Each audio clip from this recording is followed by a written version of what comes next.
What's going on, everybody? AJ Castle here with Talking with the Source and Coventry Circle Paranormal. I'm joined here by my two friends. Go ahead, Robin, on the bottom first. Robin from Hotburn Paranormal. Jonathan Keewer from JK47 Paranormal.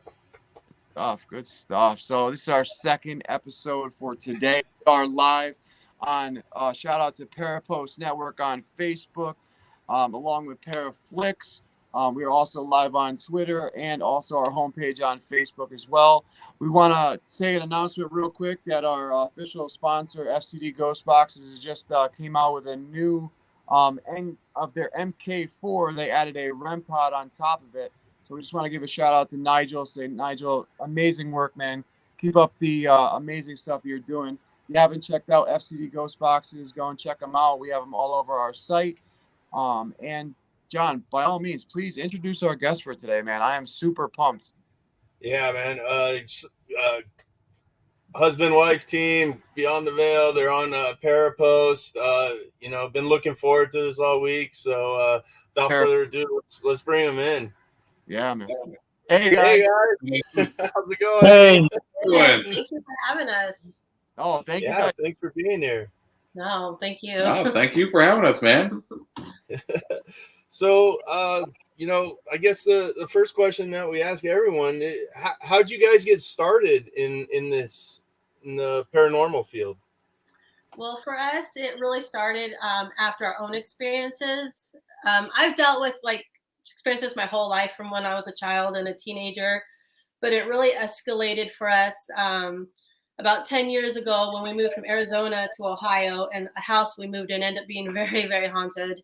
And it just had horrible experiences in that house. And then when we left, it started happening here, but not as bad, but definitely around me and my daughter mostly.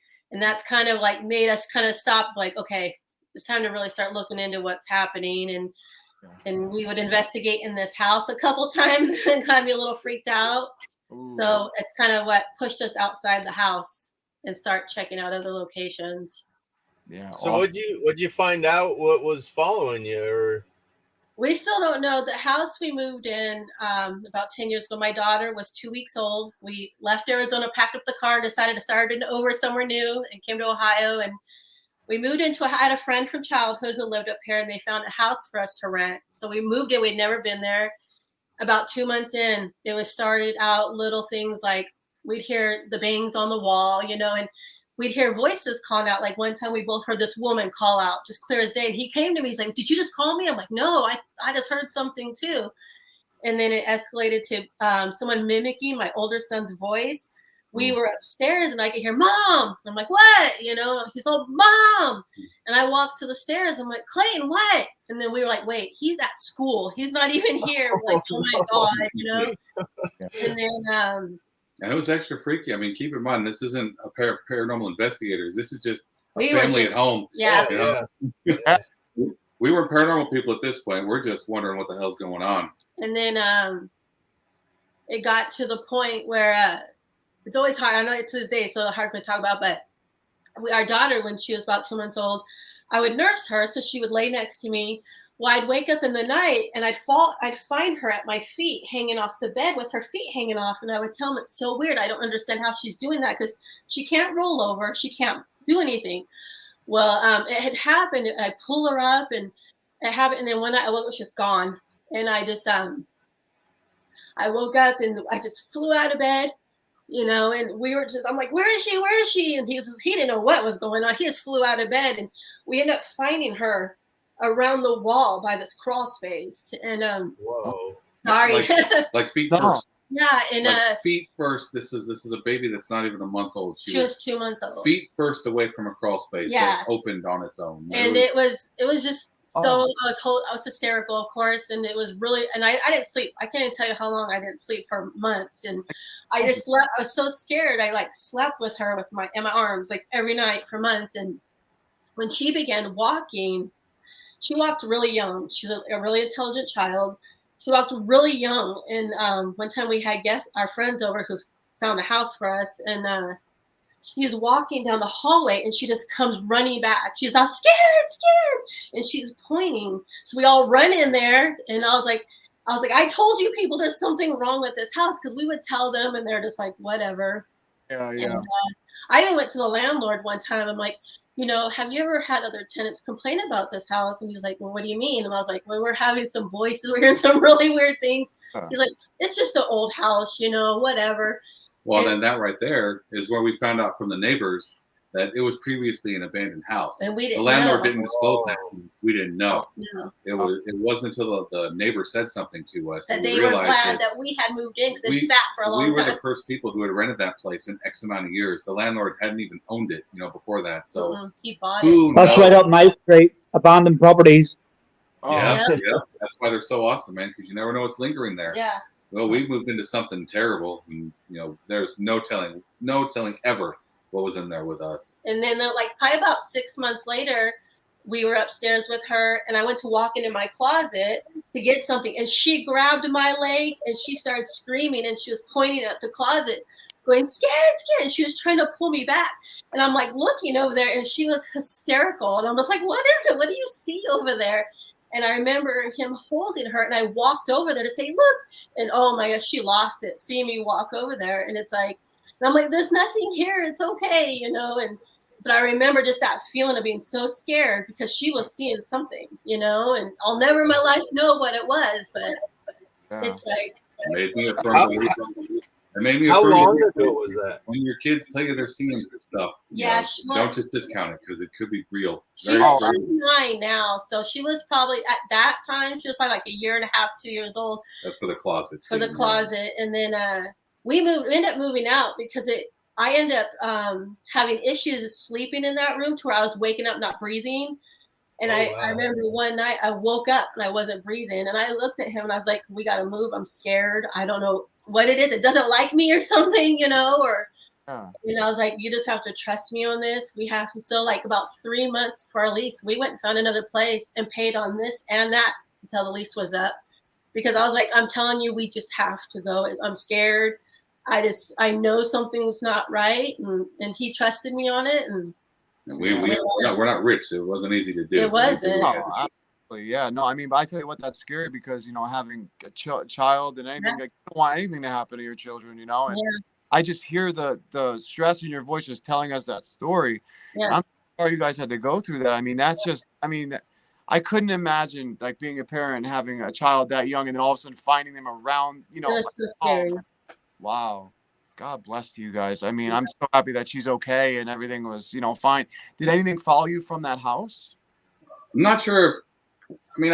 This house definitely has activity. Still to this day, we have little things happen here or there. So it's hard to say if it followed us from there or if it's just something that's followed us from wherever. Because it's really, it's not negative. It's not the horrible thing we were going through before. So I don't know if it followed us from that house, but the whole negative thing is definitely gone. So. Yeah, it's like you can tell a lot of energy surrounds me, and my daughter is very in tune with it, and she's not when she first had years ago had experience. We weren't home. Our older brother, he's way older, was watching her, and they were watching a movie. I guess we're at a concert, and all of a sudden he just starts texting me like, I'm so freaked out. We were watching a movie and something just ran up the stairs. He's like, I heard footsteps run up the stairs. The dog ran up after it. I'm freaked out. And I'm like, you got to go up there, because she's going to be scared if you don't. He's like, I don't want to go up there. I'm like, you have to, or you're not afraid. And he went upstairs. I came home that night and he was so freaked out. He's like, he full on heard footsteps go up the staircase. And, about a couple weeks later, I'm folding laundry. My daughter comes up to me and she's like, why did brother lie to me? I'm like, what do you mean? And she's like, I saw her. I'm like, saw who? I didn't know. She's like, I saw the lady running up the stairs. And I'm just like, at first I didn't know what she was talking about. I'm like, wait, what are you talking about? And she said when they were laying here and they heard it, she turned and she saw a woman, and she described her head to toe. Wow. And she looked at her, and the woman looked at her sideways and ran up the stairs. And my daughter became very emotional. She's like, she didn't look see-through. That's how because in her brain, she's like, she looked like a real person. And she's like, why was she here? I'm like, I don't know. I was like, maybe it's somebody who lived here a long time ago. And she was very emotional. And I tried to talk to her about how, mommy can feel things and stuff. It's not necessarily a bad thing. And she just was very clear she don't like it. Yeah.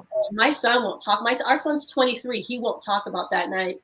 My daughter will bring it up to him. He just tells her not to talk about it. It really scared him. And so I know she's very sensitive to it. She's very much aware when things enter the room. When she's in a room, she knows it. We've taken her to a couple of locations. She's been to Pennhurst. She's been to Trans-Allegheny. That's she's awesome. Been to Ashmore.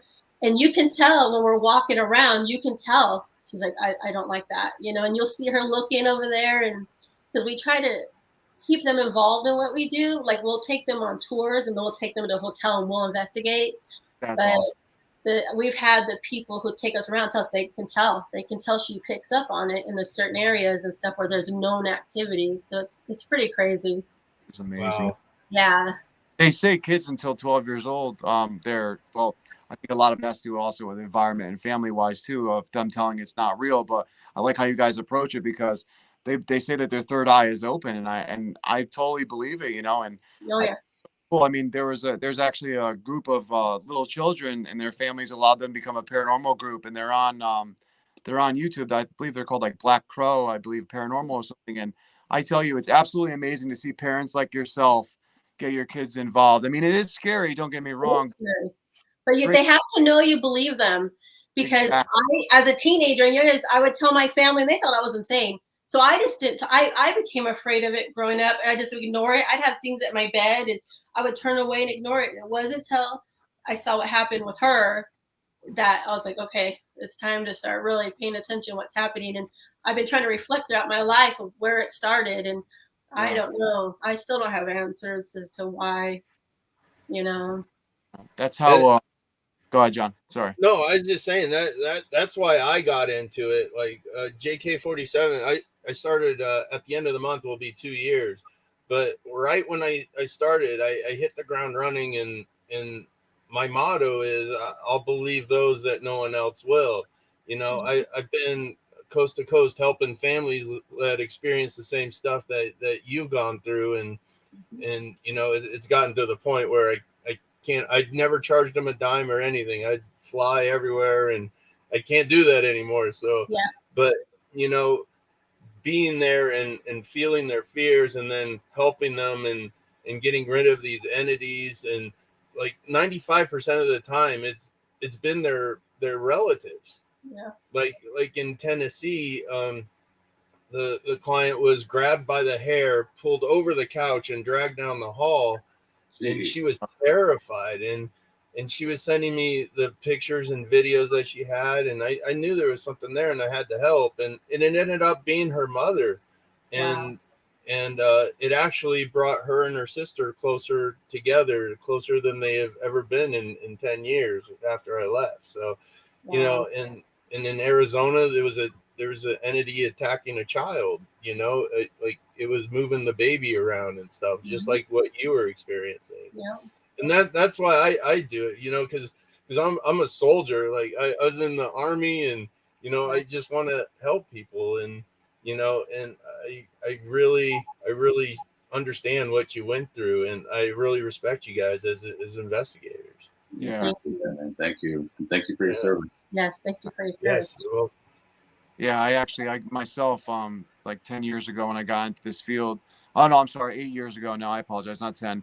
I grew up in a haunted location, a haunted house. It was my grandmother's house, and it got to the point where I literally we saw a full-bodied apparition in our dining room. I first saw it in my bedroom at my foot of my bed with my girlfriend sleeping next to me, and I'm like, nobody's gonna believe me. I went to go grab a camera, and this lady who was solid, like she like evaporated as if it was like a pile of leaves being taken by the wind. It was the weirdest thing. Wow. She appeared 2 weeks later in our dining room in front of our entire family.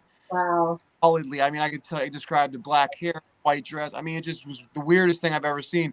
But it took me until then to, make people understand, like, I'm not crazy. Like, right. No, I mean, we had tomato cans fly, dent the wall. I mean, almost hitting family members. I mean, and it took to that moment for everyone to just be like, oh my gosh, you're telling the Yep. truth. Oh, and it was like, oh, finally, because I thought I was going crazy, like you said, So that's so shocking. I'm so sorry that happened to you guys, because I can imagine how scary it is with children. I can just imagine. Yeah, it was rough. You don't know what to think in that moment. It messed me up for a really, really long time. I mean, obviously years later it still affects me, but it definitely changes the way you think about everything, for sure. No, absolutely. I mean, you could hear it in your just telling that story how much it affected you, and I couldn't being there in that moment. I mean, and you must have been just. I mean, seeing her that emotional. I mean, it must have affected you right deeply. Like I couldn't even imagine.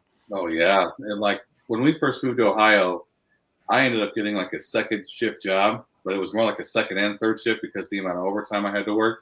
Yeah. So I was literally leaving at 1 o'clock in the afternoon and not coming home till like, probably close to 5, 6 in the morning, sleeping for 4 hours and getting up and going, doing it again.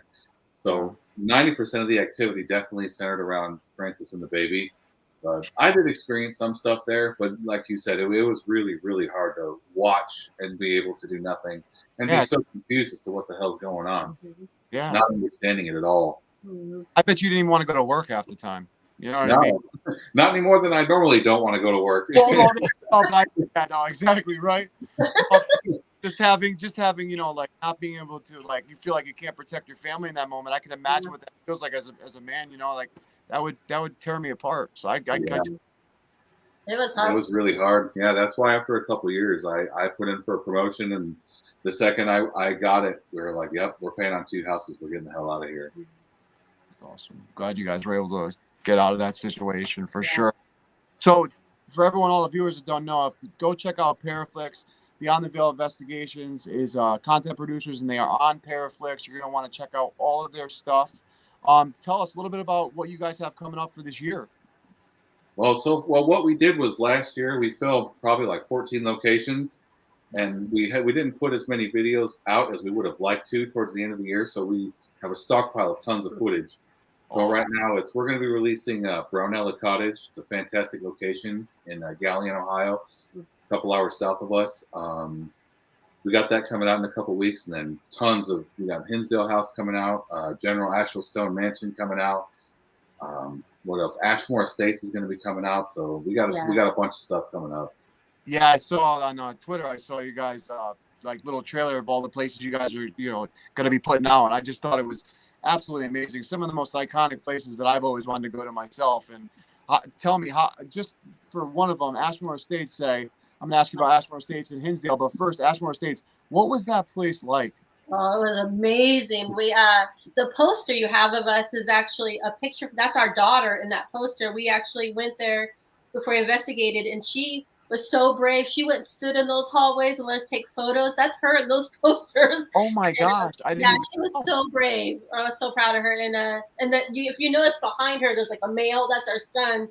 But that place was, you felt it the minute you walked in there. It was I'm so excited to go through the footage. I've been waiting to finish Brownella so we can get to it. But when you walk in there, it's like you just walk and you see the original wheelchairs, you see the original toys in there. Oh, it's amazing. It's amazing. I want to go back again. Yeah. The only place we've ever been where it was kind of like, because it's in southern Illinois, which I don't know if it's considered the Great Plains, but I will say you walk out and you look around, there's nothing upon nothing as far as you can see. So you feel, Hinsdale, you feel isolated, but this one you feel isolated as well, but in a completely different way. So before you even walk in the building, man, it's hard to get used to. It's freaky. Yeah. Oh, imagine, being out in the middle of nowhere. Oh man, there's no house or nothing around you, right? Besides obviously the location. Yeah. There was like a little. You're kind of in farmland. So as far as you can see, you see a farmhouse down there. As far as you can see, there's another farmhouse down there. But that's it, man. Yeah. That is it. And so, right? Yeah. Can I just ask as well, because I'm quite interested about what you said. Do you tend to find more in abandoned buildings rather than going to ones that are like pet investigations or are still inhabited? For us, it's both. It's 100% both. Yeah. I cannot say that one has more than the other because, we've had experiences no matter where we go. we always go to an investigation saying, all right, we could walk in here, we could get nothing, and it'll be okay. It's fine. We're here for the investigation, but we always end up getting at least something. And we've done abandoned places, we've done paid investigations, and both are equally awesome. So it's hard. You can't say one more than the other. It's the unknown part of it I like, though. I was speaking to AJ about this one night. It's like, if you go into somewhere that's inhabited or that's a paid investigation and people are telling you, you don't really want to know. Well, me personally, I don't want to know the ins and outs of it. I'll find it out myself. But when you go into somewhere that's completely and utterly abandoned, it's like, and that's what I tend to do a lot over here. It's like, you go in, you find out everything that's happened. Obviously, you do your videos, you take your pictures and stuff like this. And then I'll go on other people's YouTube over here afterwards who have been to the same place and see what they get out of it. Yeah, that's awesome, man. Yeah. See, we usually do the tour because, like I said, when we travel far, we have the kids with us, so we like to do that with them. Yeah. But, going off what you said, even though we do have somewhat of a history lesson on some of these locations, we don't necessarily use that in our investigation. Yeah. We 100% go by feeling. Yeah. So we could be walking through a place and they say, oh, over there is where they get an apparition sometimes, and over there is where they get EVPs all the time. We always end up somewhere different. Yeah, it doesn't mean that's where we're going to investigate. We don't have to do that. I tell you what, I love that because I love the unknown aspect to it. Like you're going in by feeling. A camera can't really, show you what you're feeling, but the way you guys play it is just awesome because the evidence, which we're going to show a couple of clips soon. I mean, it just speaks for itself. And I totally love the way you guys approach that. I think that's absolutely awesome. Thank you. And another thing too, you guys can attest to this too. You can't relay over camera what a place smells like. You walk into a place and sometimes the smell is it will hit you like a ton of bricks, whether it's horrible or just musty or weird. It really affects the environment as well. Yeah.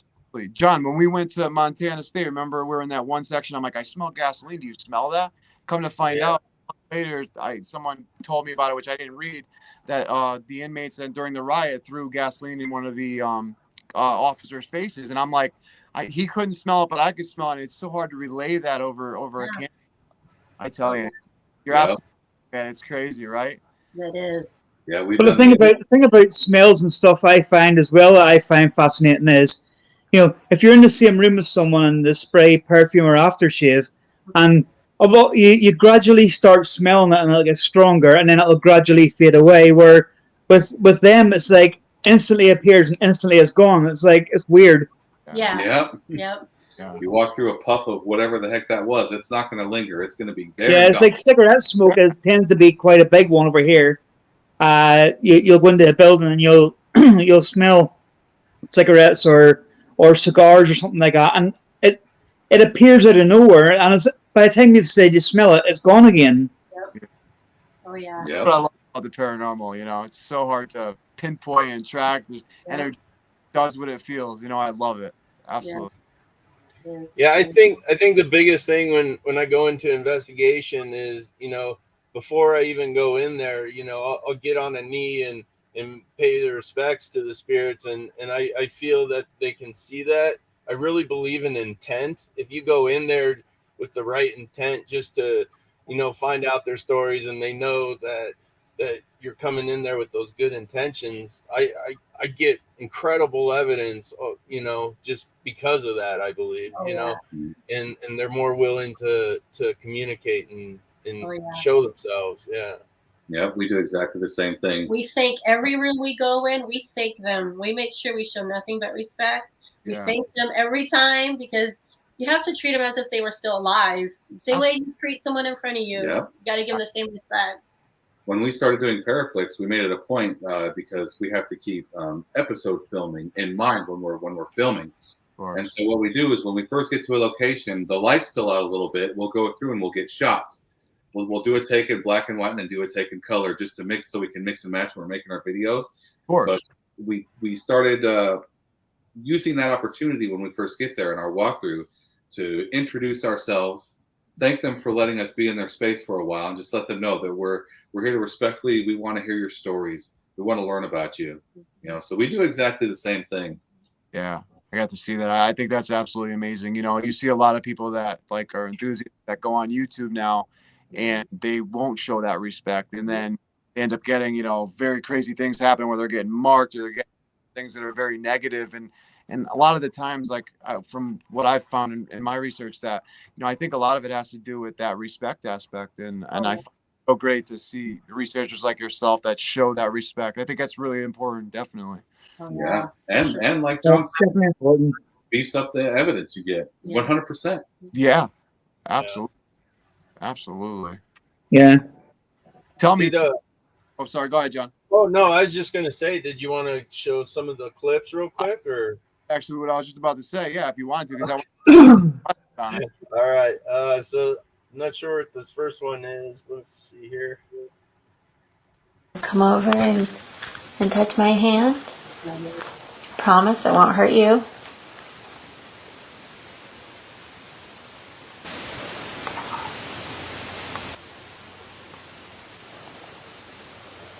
Hey. That's a very loud whisper. Hey, John, play that one more time, John, for everybody. Yeah. Awesome. That's Parnella Cottage. That's the one that's coming out in a couple weeks here. Oh, And touch my hand. Promise it won't hurt you.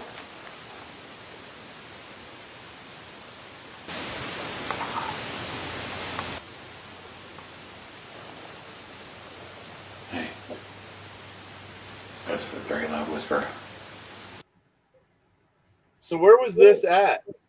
That's Brunella Cottage. That's the one we got coming out in a couple weeks. That's that location's got one of the best stories we've ever had the chance to hear at a location. This cottage was built by the family of and owned by a guy that was the first person in modern history to get excommunicated from the Episcopal Church. Oh, wow. This guy went total communist and started preaching about how capitalism and Christianity should not mix because capitalism is the devil. This guy literally idolized Karl Marx and Stalin and those guys. He was straight up commie. And so he was excommunicated from the church and then brought back. And then he went to the Catholic. He became a bishop for the Catholic Church, where he stayed for the rest of his life because they let him preach his pro-communist, anti-capitalist teachings. I just think it was amazing that you got that EVP, and it was so quiet on the recorder, but you know, right after you got it, you were like, I heard a loud whisper. And you know something else? There's something else about that as well that I find fascinating that I've seen before in other ones, and it might just be me saying this, but your facial features slightly changed for a minute or two when that EVP come through. And I've seen that before when people's faces sometimes completely change and you end up seeing a different person standing in front of you. And it didn't, yours didn't fully, I don't think, but when you look at the photo, if you look at it now. Let's see. I'll put it on the full screen here. All right. You want to come over and touch my hand? Promise it won't hurt you.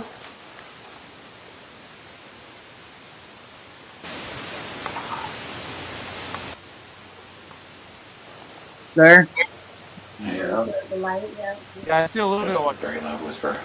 it has to do a reaction, to be honest. I think it's the reaction in that moment too. I mean, There was like a darkness but in front of your face, and it was as if something was trying to show quickly. Slight hiccup in the lighting, unexplained hiccup in the lighting. Now I know you heard that. Did you also hear that in the moment as well? In the moment, I can't remember if I heard it in the moment or not. And it's funny because I got a lot of negativity because the bishop, there was rumor he had an illegitimate son. And so I kept trying to talk to the son. And every time I did, I was getting those kind of. You noticed she was reaching low as if trying to talk to a child. Saying, and I got so many angry voices. And the EVP was like, just give up. Yeah, he was angry. Every time I would try to talk to the little boy, he did not like me at all.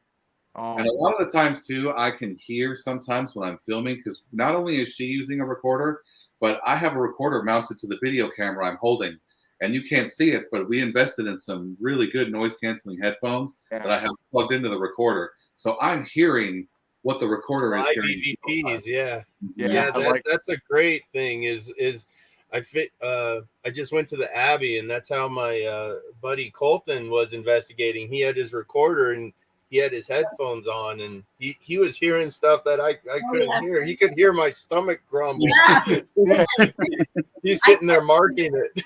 I don't like how I take them off. I'm like, yeah, it's too much. I gotta just my ears.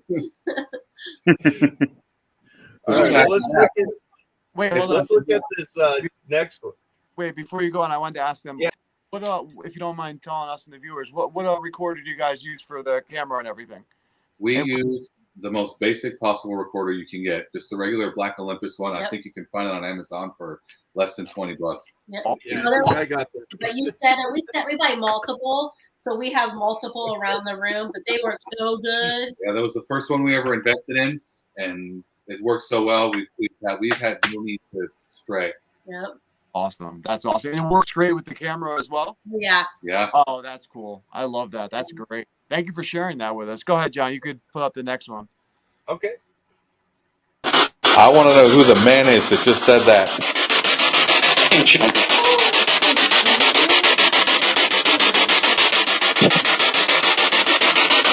My mind heard I'm Charlie, but I don't know. So where was this at?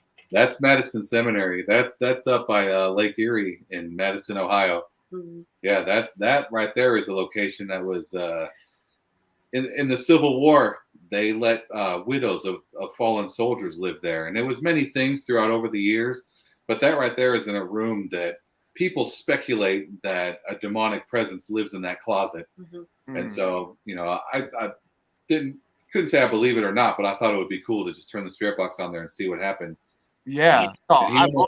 He almost sounded like he had like a Boston accent. It's like, I'm Charlie. Yeah. I'm Charlie. Yeah. Isn't it funny how they're always hiding in closets? Like, that's the first place I always go to in my private investigations. I'm like, That's it's probably in the closet somewhere.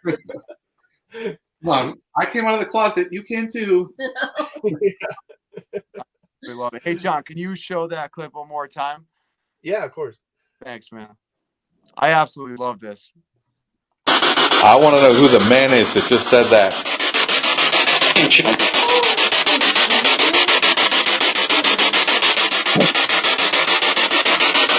My mind heard I'm Charlie, but I don't know. I just love her reaction when she hears it. Yeah. No, but it was so loud in the moment. You don't really it's so loud. You can't tell, but in that room, I was just like, oh my God. Yeah. I know. You know what I loved about that, though, was you were just asking about a male. And it's so awesome that I'm Charlie came through, and then not a single other response. I love absolutely love that. That was one of my favorite spirit box sessions. That's a great location. Another thing that I'm sure you guys can attest to as well that's hard to convey over a camera is how loud those voices are sometimes. Oh yeah.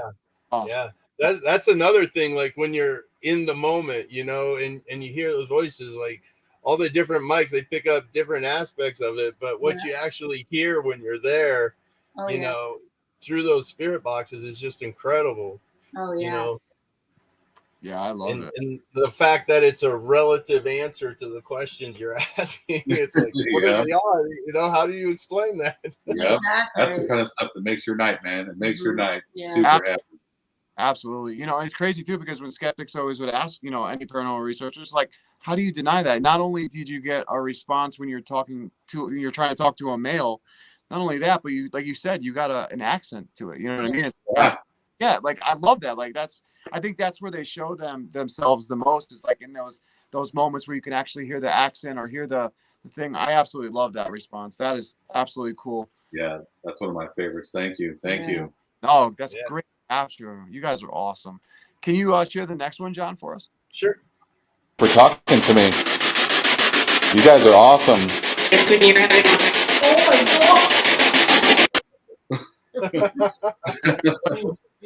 I love your reaction, the jaw drop. That was a short one. Getting that long sentence, that's huge. I want to hear it again. Listen. Thank you for talking to me. You guys are awesome.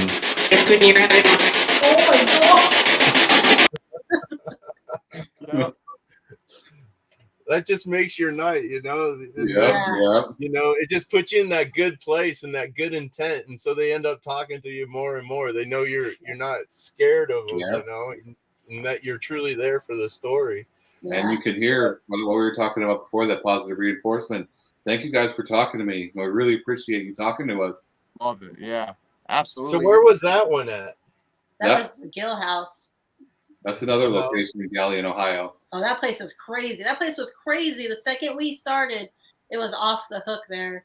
There was a very angry woman in that house, and she hated me. And the second I turned the thing on, she was like, they wanted me out. I had other ones we captured. It told me it was my house, and they wanted me out. Wow. You know what? A lot about that response is it's over multiple frequencies. And a lot of people don't understand that, but that's not easy to get. No. Yeah, no. That's an incredible capture. That's awesome. Appreciate that, man. Thank you. Was really good, yeah. You use REM pods or any type of visual triggers at all? Yeah, I'd say maybe 6 months ago, we finally got a hold of a REM pod, and we haven't had too much success with it. We've had the temperature sensor go off a couple times, but you know, we've probably taken on 5 or 6 investigations, and other than a little blip here and there, we haven't had too much success with it, but we're just going to keep using it. Yeah. Yeah, you should get these little cat balls. They're you get a 3-pack on Amazon for like $12. These have been the best things ever. You know, because like the case in Wichita Falls, there was one on the ground that would go off after we asked question, and then I said, "Can you set another one off?" So they set off the one on the ground, and then the one way up in the closet. They both went off at the same time. So. So look into those. These work really good. I wasn't a believer in those things until me and him went to my day. Me and him the whole entire night, and the places that we were like, they were setting them off on command, and each one that we would ask it set off. And like, I've taken it and I banged my fist on the counter near it. I've slapped on the ground. I mean, Robin's even seen me a bunch of times. They're not easy to go off. So like, they actually aren't that bad of a tool. Definitely not. I love them. They're pretty cool. But I've had the same thing with my REM pod as well. Like, you know, this temperature sensor will go off, but it won't always, you know, have the best, you know, reaction with it. But some places, you know, you do. So yeah, love that. I think the thing about REM pods though is, and a lot of the equipment that they bring out is, and I'm not saying we don't do it, and I wouldn't say you would do it, but a lot of people will say to the spirits, "Can you go over to that REM pod and set it off?" And they're probably thinking, "What the hell's a REM pod?" You know what I mean? Because especially if they're from like the early 1900s or even further back, when you say that, you know, I've got a mobile phone here, I want to take a picture, they're probably thinking to themselves, what the hell's a mobile phone? You know what I mean? Yeah. So it's trying to sort of think. I tend to use the word device.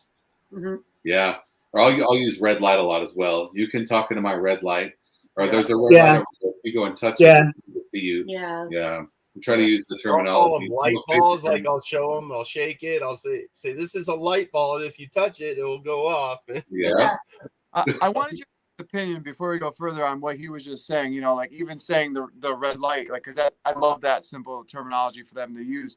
Do you think that they're physically seeing that red light, or do you think that they're sensing that energy of that red light? I just wanted to ask you guys as investigators. No, that's a good question. It's really hard to say. It could be either or. Who knows? Maybe they just see something. You know, maybe it's not necessarily a light to them, but like you said, like just a force field of energy, for lack of better words, just something. That's a great question, man. I actually never really thought about that. Yeah, no, I came across my mind like during some of the times that I've been out, because I'm always thinking to myself, like, you know, you can hold up cards or whatever, and they'll say the card, but I'm just myself, like, is it the energy of us thinking of what the card is? Or so I wanted to get your guys' opinion if you guys ever thought about that on an investigation, just to see what you guys thought. Maybe they're picking up what we're thinking about a red light. You know, that's crazy. Never thought about that. No, yeah, that's actually really interesting. Yeah, Monica, she was one of my clients in California. She says maybe they feel the energy of it. Yeah. And she was she's really into the paranormal too. So I think it's the energy, or, you know, like even with our intention, I think it's the thought. Like if we're thinking, hey, this is the 10 of clubs, can you say this? you're saying it in your head, and I think they pick up on that. Right. I think AJ's right. Yeah. I tell you what, though, not even. I wish that we were able to prove those kind of things, but I think it's something weird to think about. Something out of the box. So. Yeah. I think they can see some stuff because it's like you say to them, "Can you walk towards me?" Yeah. Are they walking towards where the voices come on from, or do they actually see you? Or if you say, "Can you throw something at me?" and you'll see stuff coming your direction. Yeah. So I would say they could probably see some stuff. Yeah, that's very true. Well, I don't know. When we say, "Can you come into this room?" and you hear a thud on the wall, that could be them running into the wall because they can't see. I don't know. Funny, I didn't know that. John, can you show the next one for us? Yeah. What? I heard a door.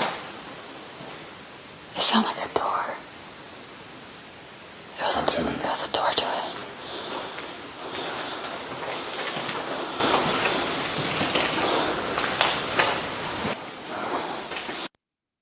I love it. I absolutely love it. That was really quick too. It's like just really quick saying. Yeah, that was clear. That was. Yeah, that was in the basement of the Devon building in Pennhurst. Yeah. Just outside of Philadelphia. That is awesome. I love Pennhurst. Pennhurst is such a great place. More time, John. I just want to, for the viewers. Yeah. What? I heard a door. It sounded like a door. There was a door to it.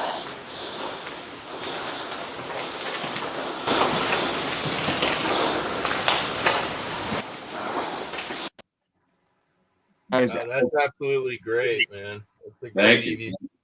Absolutely incredible. I mean, now tell me, Stacey, I love it because that's not just like so low. That's like really, really low. Plus, on top of it, a whisper, which I just find it so incredible because, like I said, skeptics will ask like, "Oh, well, how do you know that's a ghost?" And I'm like, I don't even think we can get that low. Yeah, I can't whisper that quietly. Right? Yeah, I know. Tell me, what was the energy like being at Pennhurst? Man, you take this one. That was, and we went in summer in July. Don't ever go in July. It's so hot. It was raining. We were walking on mattresses because the floors were flooded. That place, we can't even describe the emotion in that place. I got one of the craziest spirit box sessions in the upstairs there. In the Mayflower building. And it was literally, I was like 4 minutes straight. All these voices were coming out. I was being called a bitch.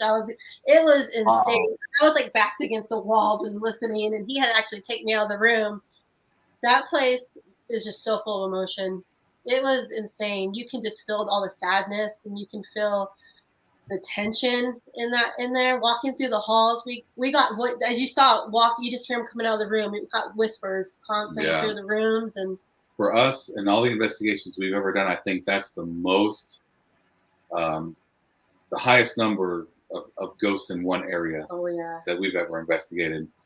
Wow. The spirit box session she was just talking about, there was, and I'm not even exaggerating, and you can even see the video. I should have sent you the clip.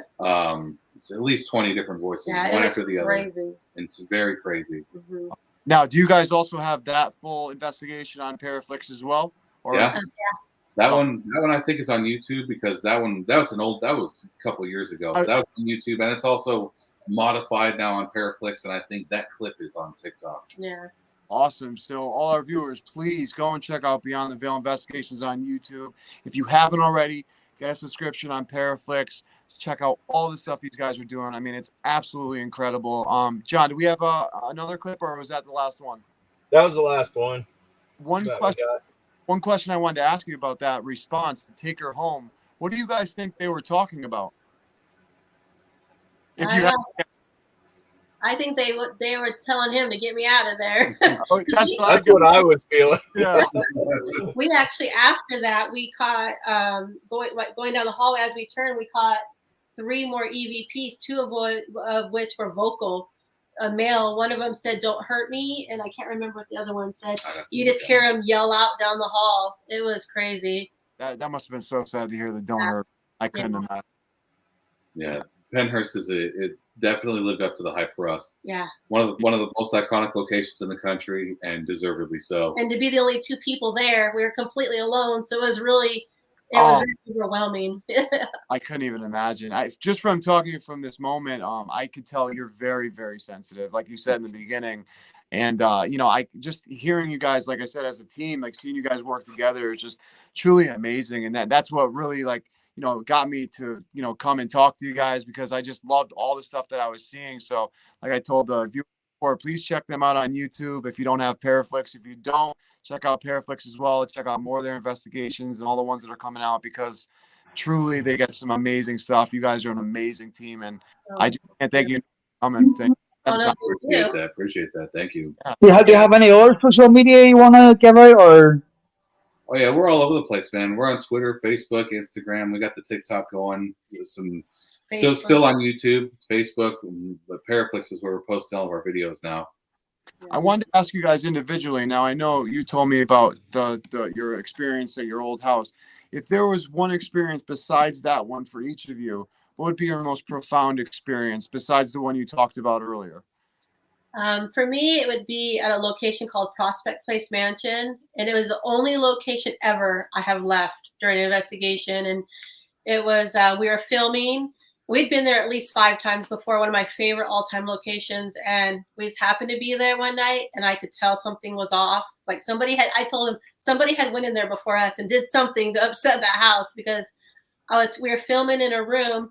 He was filming me, and all of a sudden I just got really scared, and we started getting all these voices yelling at me. And I told him, I was like, they don't want me in here. I don't know what it is. He's like, you're okay. You're okay. I'm like, no, I'm not. Something's wrong. And I don't know if you've ever been in a location and then you just feel darkness around you. And I felt that. And I told him, I started going around him, and I kept going into the walls and filming him. He's like, what's wrong with you? I'm like, there's something standing over me. He does not want me here. And I just got worse and worse throughout the night, and to the point where I was like, okay, we got to go. They want us to leave. They want us to stop. And he's like, okay, you got to leave right now. And like 3 locations after that, I was panicky. Every single room we went in, everything. It was the strangest feeling I'd ever. It was crazy. We've been back there a few times since, and it gets us out every time. We don't know why. It's just very negative and very heavy in there now. So when we go back, it knows we're there, and it does everything to get us out of there. It's crazy. Wow, I can imagine how scary that would be. It was really scary. Of course, I know exactly what you mean. That's intense. How about for you, man? What was your most profound experience? Mine was at a Post-Town Elementary School. It's southwestern Ohio. It was an old school. For some reason, it's haunted as hell. No one really knows why. I mean, it was a normal elementary school. We were on the 2nd floor, where just you walk up the stairs like a regular elementary school. You have classrooms on either side of us. Yeah. And there was a moment in time where we were hearing voices out of this ear, voices right here, voices over here, footsteps, doors being jiggled, like literally all at the same time. Yeah. And for me, like, I'm not a person that goes into a place saying, I'm not going to get scared. I'm not scared of these people. Yeah. I try to be as real and open to everything I can feel as possible. But that right there was probably my moment where I was really freaked out for a few minutes. Yeah, he was. And we were just walking through. We were like doing our walkthrough, and I was filming, and he's just like talking, and all of a sudden we heard this scream, and then we heard this voice, and then all of a sudden you hear the door jiggle over here. He's like, okay, I think I'm a little uncomfortable. That's the only time I've ever seen him that way. It was just all around. It was weird. Here. It was really weird. And I have to say, just from talking to you today, we haven't got a chance to really talk, but I could just tell, you're the rock right now. You know what I mean? Of you guys, she's very sensitive. I can see you're the rock, man. And for you to get shaken like that, I know that that's a serious thing, Yeah. So yeah.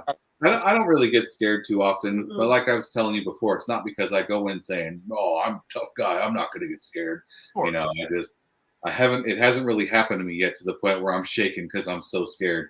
Yeah. So that right there was my moment where I was freaked out. Yeah, he was. Yeah, but never say never, Yeah. All right.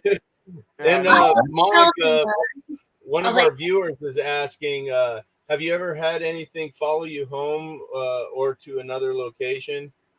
We believe something followed us home after we investigated Ohio State Reformatory, only because we came home the next morning that night. In the middle of the night, our doors shot open and our security system went off. And at first I was just like a little weirded out, like, okay. And then that next night, our daughter actually woke up terrified that there was a man standing in her doorway, and she described it as a really tall man with the head of a lion. I'm like, okay, we're cleansing our house. Yeah. It was scary. So after that, we came up with our own little ritual that we do whenever we leave a location now to kind of make sure we kind of protect the house when we come home. Are you able? It only needs to happen once before you learn. Yeah, no, I know exactly what you're talking about. Yeah. Are you able to share that ritual? Do you guys feel comfortable sharing that with our viewers? It's just more something we say privately at locations, and then we always come home and we always cleanse our house too after locations. Yeah. And we make her walk around with us. We keep her involved. Yeah. That way, it definitely seems to help for sure. I think that's so amazing. You have a daughter, and I just think that's so cool. That's awesome. A lot of people, I think, can learn from you guys from that as being parents and getting them involved in certain things. It helps me feel she's protected more. It just because ever since she's been a baby, I keep her in mind about everything, just because I want her to stay protected as well. So absolutely, yeah. I think it's kind of interesting that you said she had a head of a lion, because there's this one episode on Paranormal Caught on Camera where there's these 3 little triplet girls that are in a room, and they're kind of looking at the wall, screaming at the wall, go away, go away. And they said they saw a lion, as well. That sounds familiar. That sounds familiar. Yeah, I don't watch it, but I remember seeing like something about it. Yeah. Yeah, they were running around the room and like the night vision cameras showing them pointing at the wall, yelling, "Go away! Stop roaring!" And wow, I know. I couldn't imagine like being a parent and feel like seeing that on camera. I couldn't believe the mom like watch it was like, oh yeah, and then just seeing that. I would never want them to sleep in the room again. I know my daughter when she was a baby and that happened, she did not leave my side for months. Not for months. I don't know. That freaked me out. I mean, I find it fascinating being a parent. What fascinates me at the minute is, and I actually seen a photo the other day I was showing to Julie, of we've got a case over here of the black-eyed children. Oh, yeah. I don't know if they get many of them over there or not, but they're being seen more and more here, and it really fascinates me because I want to know what's actually behind it. Right. That's freaky as shit, man. Yeah. It's freaky, right? Can you imagine? I couldn't even imagine seeing that myself. I know we have cases here, but still, that's too scary for me. Yeah, that would be really freaky. The black-eyed children, yeah. Let's keep them. It's getting more relevant over here. Hell no! Like the first apparition I saw, I was on my very first investigation. I'm by myself in this house, and I just got done with a reading. I'm walking into the room that I'm sleeping in. Off to my left, I see this bright white apparition. I'm like, oh hell no! And I walked in my room and shut the room with the bed. I was like, nope, I'm not dealing with that. And the next day, I went and put the cat ball in the center of the room, and I said, "Was that you I saw last night?" And the cat ball went off for like 5 minutes on its own. I was just like, wow. Yep, that was me. Yeah. Crazy. Gosh. Oh man. So I wanted to ask you guys. Another question was, what equipment do you guys use? What do you guys like to use the most, if you don't mind me asking? I know you said recorders, obviously cameras to film and stuff, but is there any other specific thing? No, that's pretty much it. We're a big fan of the Spirit Box. We got the basic SP7 Spirit Box hooked up to the JBL because the volume on that tends to be pretty good for us. Awesome. And then, we got the digital recorders. We recently acquired a parabolic microphone. We've played with it once or twice, not like officially, anything to put on a video, but we've played with it a little bit. So we got that going, but mostly it's just basic, man. Yeah, we like the basic. I love the basic. I think that's all. Absolutely. Yeah, I just got one of these. It's a portable power station. So like when I go to the Abbey and stuff, they don't have power in a lot of places. Yeah. So I got a speaker, like a sound bar that I can plug in, and I set it up, and I get a lot of volume out of that Spirit Box. And That's one of my awesome. theories is the more speakers, you're generating more electromagnetic energy. So I think it gives them more strength. So, Yeah. you might want to invest in one of these, Cool. so that if you go in those basements and stuff where there's no power, but you want to hear them real good, you should try that. That's Yeah. cool. I tell you, those JBL though are amazing Bluetooth speakers. Oh, Absolutely. yeah. The volume is just like remarkable. Even the clarity too. I mean, you could hear it on your guys' clips. It was just so clear, Yeah. Yeah, it's so cool. For just a handheld speaker, it doesn't get Yeah. any better than those things. Mhm. Absolutely, absolutely. That's great. Oh man, thank you guys so much for coming on. Yeah, thank you very much. Yeah, really appreciate it. It's been really good. knowing how busy. With you Yeah, guys. it's been great meeting everybody. Yeah, no, I'm so happy we finally got talking. And I'm always talking to you guys on Twitter, and I'm like, oh man, finally. So, Yeah, but it's been nice. I'd love to have you guys on again if you guys would be willing to come Yeah, back. of course. Yeah, of course, man. Awesome, appreciate that. Is there any upcoming things you'd like to share with the viewers, or share with any of your fans or anything? Well, we're going to be getting back out there. We have a whole bunch of locations: Indiana State Sanitarium, Old Hospital, College Hill. We want to go. I know that my brain's kind of fried, but I know there's a whole bunch. We have at least 9-10 locations coming up. So, And like I said earlier, we got Brunella coming out in a couple weeks. Then Hinsdale Ashmore House, Ashmore Estates, and General Asheville Stone Mansion. That's Yeah. also in Indiana.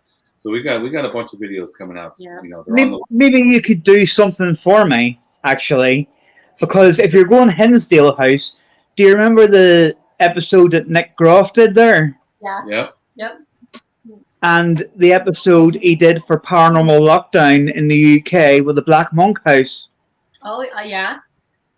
Well, apparently something from the Hinsdale House followed him home and told him that he had to go to Pontefract in England, which is where 30 East Drive, basically.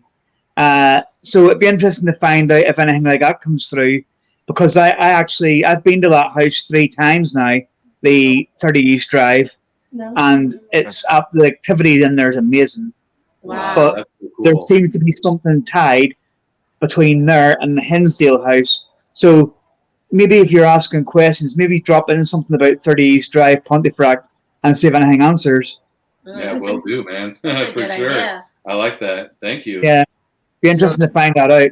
Yeah, 30 East Drive over there is pretty iconic from what I hear. And he shared some things when he was getting thrown stuff was getting thrown at him, but behind him was just a regular wall. Which it was coming out of a wall. It was coins and marbles and everything was coming just out of a wall in front of me, and random earrings and stuff. My partner Julie and my youngest son were sitting in the car, and he seen a face at the upstairs window, and it was the guy who died in the house, and Julie seen it as well.